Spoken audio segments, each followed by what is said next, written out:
Good morning students.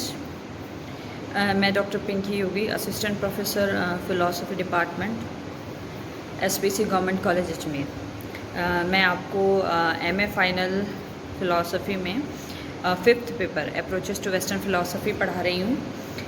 इस paper में हमने देखा है कि हमारे पास 3 यूनिट्स हैं और इन तीनों यूनिट्स में हमें कई फ़िलासफ़र्स पढ़ने हैं। लास्ट क्लास में हमने प्रैग्मेटिज्म को कंप्लीट किया था। इस क्लास में हम अस्तित्ववाद को शुरू कर रहे हैं। अस्तित्ववाद में हमें 4 फ़िलासफ़र्स पढ़ने हैं, यास्पर्स, हाइडेगर, सार्त्र और किरकेगार्ड।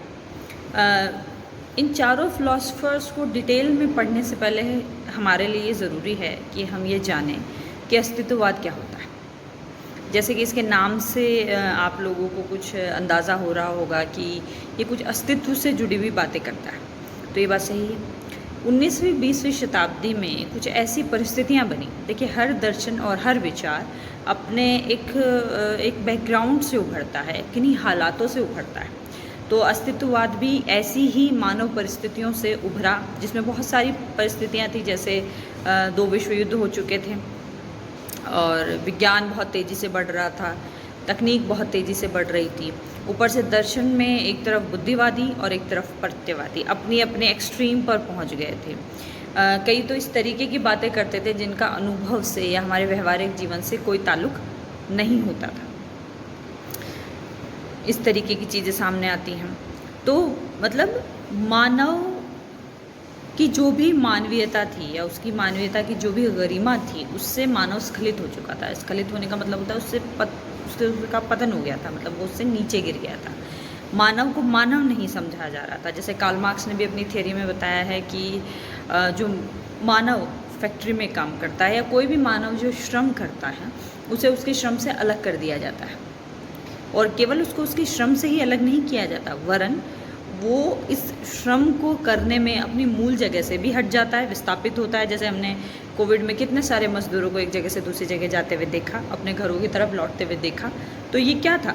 मानव का अपने श्रम से अलग होना तो है ही कि मान लीजिए वो जूता बनाता है तो उसी जूते को वो नहीं पहन सकता। दूसरा, वो अपनी जगह भी छोड़ के आता है, अपना परिवार छोड़ के आता है, अपने दोस्तों को छोड़ कर आता है, ठीक है। तो वो परिवार से भी अलग हो जाता है।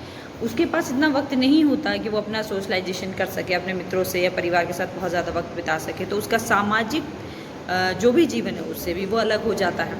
तो कुल मिलाकर बात ये है कि मानव के ऐसे हालात थे 19वीं 20वीं शताब्दी में, जहाँ मानव अपनी मानवीयता से या अपनी गरिमा से बहुत अलग हो चुका था। तो इसी अमानवीयता के विरुद्ध अस्तित्ववाद एक वैचारिक, हम ये कह सकते हैं, प्रतिक्रिया है, ठीक है। अब इसमें भी मैंने आपको बताया था कि हम इसे कहने को अस्तित्ववाद कहते हैं, लेकिन ये बेसिकली कोई वाद नहीं है। वाद होता क्या है? वाद विचारों का एक समूह होता है, एक अवधारणा होती है जिसमें कुछ ऐसे कंसेप्ट्स होते हैं जिसके साथ उस विचारधारा को मानने वाले सभी लोग सहमत होते हैं। लेकिन अस्तित्ववाद में ऐसा नहीं है। हालांकि हम इसे कहते हैं एग्जिस्टेंशियलिज्म है, लेकिन ये एक वाद होने के मुकाबले ये एक दृष्टि है, जीवन जीने की एक दृष्टि है, जीवन को देखने की एक दृष्टि है। वाद से ही अलग है। वाद को आप खंडित कर सकते हैं, जबकि दृष्टि खंडित नहीं की जा सकती। दृष्टि उपयुक्त या अनुपयुक्त हो सकती है। तो अस्तित्ववाद को क्यों हम अस्तित्ववाद नाम दे रहे हैं? इसलिए दे रहे हैं, हालांकि इसके जितने भी दार्शनिक 4 आपके सिलेबस में, लेकिन इसके अलावा भी अस्तित्ववाद को पढ़ने वाले, समझने वाले, इसके विचार देने वाले कई फिलोसफर्स हैं। लेकिन चूंकि उनके विचारों में कुछ सादृश्यता, एक सिमिलरिटी हमको दिखाई देती है, इसलिए हम उन्हें एक ग्रुप में रख देते हैं। हालांकि उन सबका स्वतंत्र चिंतन है, सब एक दूसरे से अलग अलग। अब अस्तित्ववाद में जो सबसे इम्पॉर्टेंट चीज़ है वो है जब हम अस्तित्व पे बात करते हैं। अभी तक हम जितने भी दर्शन देखते थे उसमें मानव के बारे में बात कम से कम होती थी। उन्हें लगता था कि मानव में सबसे इम्पॉर्टेंट चीज़ जो है, एसेंस जो माना जाता है, वो है उसकी चेतना। तो हम चेतना की बात कर लें, या मानव के अलावा जगत में जड़ है तो हम जड़ की बात कर लें। लेकिन मानव, उसके भाव, उसकी चिंताएं, उसके विचार, उसकी परेशानियां, उसकी निराशा, इन पर किसी भी दर्शन ने, या हम कह सकते हैं बहुत हद तक किसी दर्शन ने बात नहीं की। हालांकि एथिक्स बात करती है, लेकिन एथिक्स भी बहुत हद तक, अगर हम 20वीं शताब्दी के कुछ विचारों को छोड़ दें, जैसे अप्लाइड एथिक्स है, तो अधिकतर लोग सिर्फ सिद्धांतों की ही बात करते हैं। और वहाँ पर भी एक सामान्य मानव, एक लघु मानव के बारे में बात नहीं होती। अक्सर जब भी बात होती है एक महामानव की बात होती है जो बहुत महान है, जिसे ईश्वर का नाम दे दिया जाता है। यह कहा जाता है मानव को कि वो महामानव बने, लेकिन एक लघु मानव किस तरीके से संघर्ष करता है। न सिर्फ यहाँ पर संघर्ष से मतलब विचारों से, अपनी भावनाओं से, अपने आप से कैसे संघर्ष करता है, अपनी स्वतंत्रता हासिल करने के लिए कैसे संघर्ष करता है, अन्य व्यक्तियों की स्वतंत्रता के साथ उसकी स्वतंत्रता कैसे क्लैश करती है, ये तमाम चीज़ें हम अस्तित्ववाद में देखेंगे। तो हम एक तरीके से कह सकते हैं कि अस्तित्ववाद सबसे पहला ऐसा दर्शन है जो लघु मानव के बारे में, या एक मानव के जो भाव हैं, उसके जो संघर्ष है, भावात्मक संघर्ष है, वैचारिक संघर्ष है, उस पर बात करता है। हालांकि हम डिटेल में हम पढ़ेंगे तो आप देखेंगे कि आप कितना कनेक्ट महसूस कर पाते हैं अस्तित्ववाद से अपने आप को। अस्तित्ववाद में एक ऐसे मानव की बात है जो जी रहा है, ऐसे मानव की बात नहीं है जो सिर्फ दृष्टा है। जैसे सांख्य दर्शन में हम बात करते हैं कि जो पुरुष है मतलब आत्मा, वो एक दृष्टा है, या मानव का एसेंस आत्मा है, तो वो लिप्त हो जाती है, लेकिन बेसिकली वो एक दृष्टा है। उसे चीज़ों को देखना है कि कैसे चीज़ें हो रही हैं। लेकिन अस्तित्ववाद में ये बताया है कि उसे सिर्फ देखना नहीं है, वो जी रहा है। तो अब हमारे सामने एक बहुत इंपॉर्टेंट है कि इसमें अस्तित्व शब्द से क्या मतलब लेते हैं। सबसे इम्पॉर्टेंट शब्द है ये पूरे अस्तित्ववाद के दर्शन का, कि इसमें अस्तित्व का क्या मतलब है। और ये इसका एक हम ये कह सकते हैं कि सेंटर वर्ड है, एग्जिस्ट। अब यहाँ पर हम एग्जिस्ट की स्पेलिंग अक्सर EXIST लिखते हैं, एग्जिस्ट, लेकिन अस्तित्ववादियों ने इस EXIST से अपनी स्पेलिंग अलग की ताकि वो दिखा सके कि उनका अस्तित्व सच में पहले वाले अस्तित्व से कैसे अलग है। तो उन्होंने इसे EXSIST एक्सिस्ट करके लिखा है, ठीक है। अब यहाँ पर इसका क्या मतलब है, देखिए, तत्व अस्तित्व का मतलब होता है होना।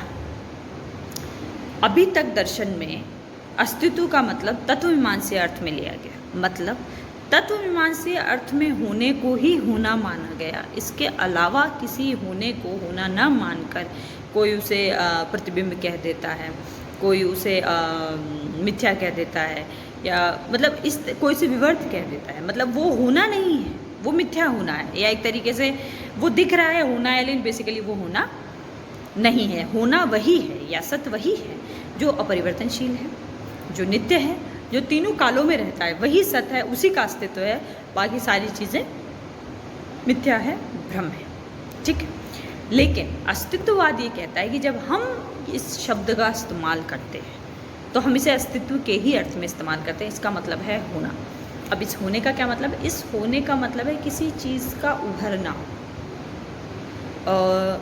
इसे इस तरीके से किसी चीज़ का आविर्भूत होना, ठीक है। जैसे कोई जड़ वस्तु है, मान लीजिए कोई पेन मेरे पास है, तो वो पेन बस है, उसमें ऐसा कभी नहीं होगा कि उसमें कोई चेतना कभी उभरेगी या उसको पेन को ये पता चलेगा कि मैं हूँ।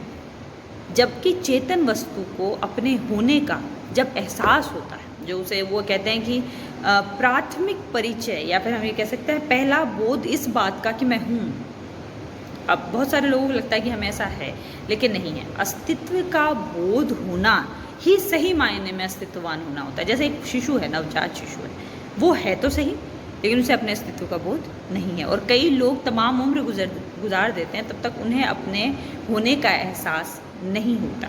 दरअसल अपने होने का एहसास एक बहुत भारी दायित्व है, या एक बहुत भारी वज़न है, जिसे हर कोई नहीं बर्दाश्त कर पाता, हर कोई नहीं सह पाता, और व्यक्ति पलायन कर जाते हैं अपनी स्वतंत्रता से, और अपने अस्तित्व से वो लोग पलायन कर जाते हैं। तो जड़ वस्तु के होने में और अस्तित्ववाद के होने में, अस्तित्ववाद के एक्सिस्ट में फ़र्क है, ठीक है। यहाँ पर होना मतलब धीरे धीरे ग्रेजुअली उसमें चेतना उभरती है, जो होती नहीं है, उभरती है। कुछ ऐसा है जो इवॉल्व होता है, कुछ ऐसा है जो उठ खड़ा होता है।